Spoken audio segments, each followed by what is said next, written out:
Okay, so we're looking at a couple of spreadsheets that I just made about how quickly my daughter leopard spotted gecko eats her crickets. There are some things about this spreadsheet that aren't very pretty. So some things that I'd like to show you, just sometimes it's kind of nice to neaten up your work. First of all of this data could be center justified. So if we can center justify our data, that makes things a little bit nicer to look at. And right here, the number of crickets eaten, the information in this cell flows outside of the cell. So if I come up to Format Cell and go to Alignment tab, I can wrap the text here and say OK. And if I highlight both of these, I can come up to Format Cell and I can say I want that information in the center of the cell and vertically and horizontally. So I can make that a little bit prettier. Looks like if I take the outside, I can come up and make a nice thick border, and I can do that for my column headings as well. And it looks like I might as well do that up here. Sometimes people like to use color, and I can use color to highlight data. I'll show you that in a quick sec. I know that we always want to highlight our IV and our DV. So if I take my IV and make my IV red here, I can remind you that my IV is red all the way through my spreadsheet.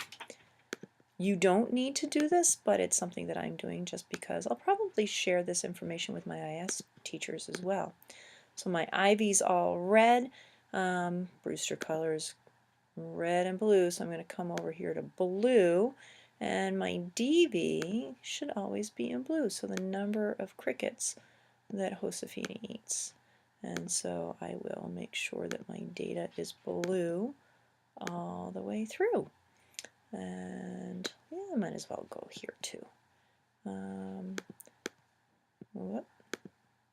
Let me just click on that, make that blue. Again, you don't need to do this. Oh, and number of crickets Josefina eats.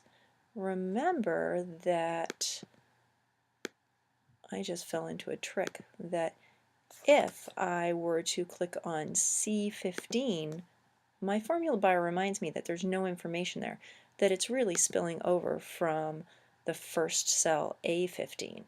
And so my formula bar reminds me that that's where all that information is. So I have shown you how to use borders and bold the borders a little bit. I've shown you how to wrap your text. And in the previous video, I showed you how to merge cells. So we merged cells, and that merge automatically centers all that data in that information. So I just want to take this opportunity to point out that 1, 2, and 3 don't go to the 100th because remember, they're not the data. That's the time of 1 minute, 2 minutes, and 3 minutes. It's the data that we carry to the 100th decimal place. I hope that information is helpful.